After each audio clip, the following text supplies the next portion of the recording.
2004, I was 58 years old. And because it'll be 2 years before that, I was well, 54. Yeah, I'll be 54. I was 54 years old, 58 years old. 58 and 2004. I'm taking a long shot here. Because my date of birth is in 42, so 42 and I would say 2004. Anyway, 2004, I had to go into the hospital, St. Paul's Hospital, and have an X-ray, put a tube down my throat, and they take out the white pusses inside the stomach. I was told by the specialist. So they put me on the operating table, and when they rolled me over, I grabbed the doctor by the throat, and when he did that, they pried my hands loose. And they wouldn't do going more farther. When I came to, I thought the work was already done. The nurse handed me a letter and told me to go and see my doctor, which I did so. So the doctor at the time was Carol Hall, and she sent me over to the X-ray, scan X-ray, which was done. And when I went back to see the doctor a week later, they seen that there was a big, huge lump on my chest. That was on my side, this right chest here. It was a big, like a big hard ball. So, see, the next thing, my doctor came back, Dr. Burns, and he said to me, well, I'm going to send you up to Vancouver General Hospital, the cancer department. That's okay, fine. So I went up there and I seen the cancer woman doctor, and she told me that I had to take these pills. And I said, okay, fine. Well, the pill would last me about 2 years, one pill, and that would solve part of the problem. She said, oh, it's okay, fine. So then she said, there's another pill after that you take. I said, okay, fine. And that will only last you for 1 year. And I looked at her, I said, okay, fine. Let's start getting the pills, start getting going. Well, she said, there's another pill after that. And I said, okay. So how long is that? And she said, 6 months. Well, I said, okay. That's 3.5 years. But he said, get started. Oh, she says, there's only one problem. That's what's the problem? See, the problem is that you're not going to be here no more. What are you talking about? You're going to be dead. I said, I'm going to get 3.5 more years to live on these pills. I'm supposed to kill this disease inside me, this cancer disease, and you're telling me I'm going to be dead in 3.5 years by taking these pills? I'm going to die. I'm going to die now. Forget it. I'm 58 years old. Why worry about it? Or I should have said I was 57, I think it was. So I thought about it for a while. I said, oh, I've got my luggage already packed and going. I'm going to go to heaven. So good luck to you, she says. And I left. Went home. Anyway, I was back in Dr. Carol Hall's office, and she says to me, oh, I'll be taking over Dr. Burns' patient. She said, I want you to go up to see Dr. Coots. I said, okay, fine.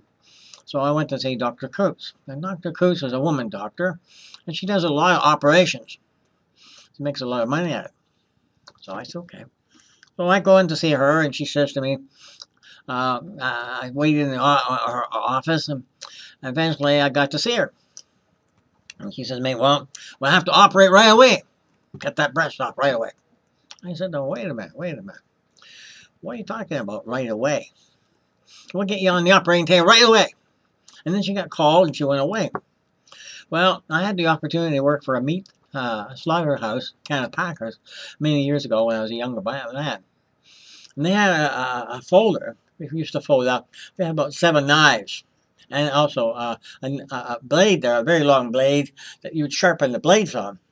And each one you would sharpen a different knife for a different purpose of cutting the fat off the meat or trimming the meat off the bone. So I learned this on the butcher table real fast. So I was thinking this thing up like this, and I was going like this, sharpening the blade. As she came back, and she's, oh, what are you doing? I said, get on my table here. I'll cut both your tits off. Get off right away. She started laughing. That was a joke. Well, it wasn't a joke. Of course, you're going to cut me open, I may as well cut you open. So she said, I want to show you a book. And she did. She showed me a book. The book was quite large and very long. And I looked at the book, and she showed me some pictures inside the book.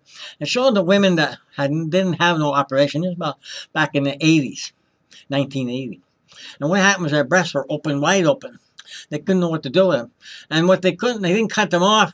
They found out the breasts opened right up, and you could see into the ribs. And by that, when people were dying real fast. They weren't dying slowly, they were dying faster. And they couldn't breathe. Their oxygen was very hard on the lungs. Like the cancer was inside the body. It was spreading like wildfire. So she says to me, this is what's going to happen to you. Well, you know, she was right. 3 years later, actually 2.5 years later, my body opened up. The breast, actually, it opened wide open. It was about 8 inches across and about 6 inches deep inside my body, right into my ribs. And it went right straight around to my back. And when it went down around my back, it was about that wide. And slowly closed around the back. The nurses would come see me, and they would put bandages around there like big bandages, and they used to make jokes about it. And used to say to me, "Wow, don't you worry. I can see your ribs," she said. Nurse told me. I said, "Well, that's fine. Can I see them too?" "No," she said, "can't see them. We don't have no mirrors to show you." And I said, "That's sad, because I like to see them too." Well, I had no pain like that. So I said, well, okay, fine. In that 3.5 years, I started to lose and getting my strength. I couldn't walk very fast. I couldn't do very much of anything. I couldn't even take a shower. I had to take a sponge bath. And nobody was there to help me take my baths, or nobody's helped me to walk down the hallway or anything like that. I was slowly going downhill fast. So, the last time I went to see Dr. Coos, and she called me in her office, and she says, "How are you feeling?" I said, "You can put me on the operating table now." She said, "Why?" I said, "I can't hardly breathe. And my breathing is hard, and my walking is very difficult." She said, "I'll tell you what, RH, you're going to get this pill. I'm going to give you a pill, because they should have given you this pill at VGH hospital." And she wrote the prescription. In about 2 months, this pill kicked in. And about 6 months later, I could breathe again. I could breathe. I could walk a little better. I didn't have the struggle of walking. And I was on this pill for, I would say, another few years. Another 2 years, I guess. That would be about 65. I would say 1960, 2000. Must have been 2000 when I started. So 2004, I'm going back because time has gone by so fast now. I don't remember the exact date and time. But I do remember the time frame. The time frame was very simple. When they stuck me into a hospice, it was 2007. And up to that time, I was thinking I was about 7 years. I had this disease in my system. So I guess it'd be 2000, because that'd be about 58. So when the time has been, I didn't realize it. So that was like 7 years. So the doctor told me, the nurses told me, before they put me in May's place, they said to me, I went to the hospital and my leg blew up like a balloon, my left leg, which I'm still having problems with it now. I have a lot of problems with it. So as I was waiting, the doctors came up to see me. There's 2 of them, 3 nurses, and that's in 2007. And they told me to my face, they says, "You know, RH, we're going to put you in a hospice." I don't know what for. I had my food bought for the 3 months. I backed up my grocery items. I was okay. So no, we're going to put you in a hospice. And I said, "What for?" She said, "You can come and go. It's like a hospital, but you can come and go in and out all you want. But you'll be better off." I don't want to go. I'm very happy where I am. "Oh, no, you're going." I said, "What do you mean I'm going? You're going to tell me I'm going to go? You can't tell me I don't want to go. If I don't want to go, I'm not going." "Oh, no, you're going. If we have to get the police in here to take you there, we will do so." I said, "Well, that's pretty drastic. Why do you want to get the police?" She said, "Well, we want you to go because you can get help there. The nurses don't want to come here anymore." And these nurses were coming into the Cobalt Hotel. In the Cobalt Hotel, these homosexual men, or I should say in between homosexuals and transsexuals, they would sleep with the women in their rooms, but they wouldn't have sex with them. They'd have sex with guys. So the girls didn't mind having these guys in their rooms, and for like they look like they're protected. These guys that look like gay, straight men, but they weren't. They like a guy's cock up his ass. That's what they like. They like some guy to play with their dick, and they would suck the guy off. I guess you'd call them homosexuals.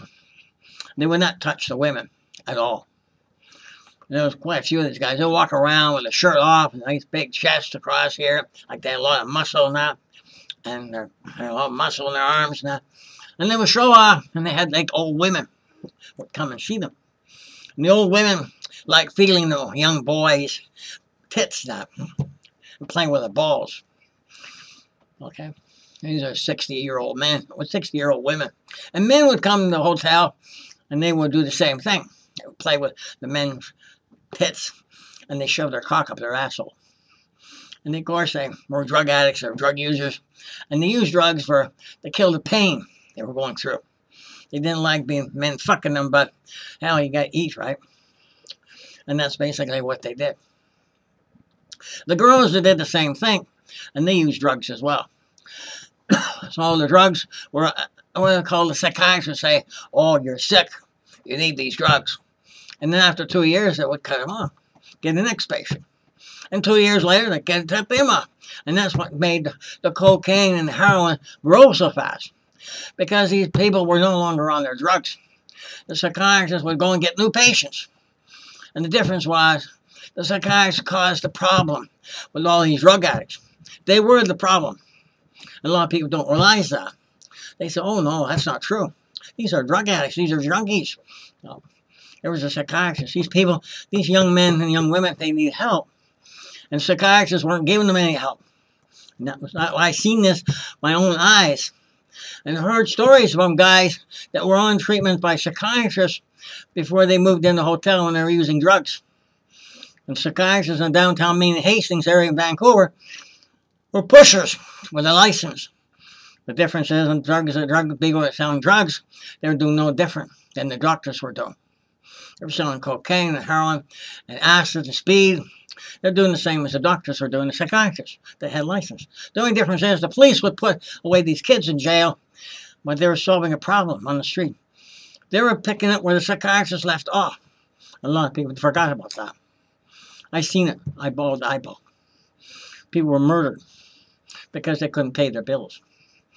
That's the psychiatrist's fault too. But the elected people, they don't give a damn. They don't care about people. They have no use for human beings at all. Okay? So I just all put that in that piece of information in it. But anyway, after I went to May's place, after they told me nothing would happen to my stuff, even the guys on the desk, East Indian men, the old man said to me, he said, "Don't worry about your stuff. Your stuff is okay. You're going to be away for 2 weeks? Fine. We'll take care of it." The guy next door, the homosexual guy, or bisexual, or what you want to call him, had a girl say, "Well, he took a crowbar, broke in my room, stripped me of everything I had. Took everything away from me. Clothes, everything, tapes, movies, everything I had. Even I didn't get my computer, but he got everything else." Some of the desk found out what happened. It was too late. He moved everything up to the third floor of the building. They didn't know where they moved it, because they were at the desk.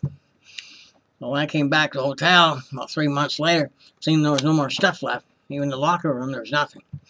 That's when I found out. The girl came downstairs, and she said, "Oh," she said, "I see you get some movies." "Yeah, we got them up to the third floor. My boyfriend broke the door down with a crowbar, took everything out." His name was John. I said, "Oh, here's the rest of them. I may as well take them too." "Oh," she said, "Thank you." And then she picks them up, and away she goes. So I said, "Oh, it's all right."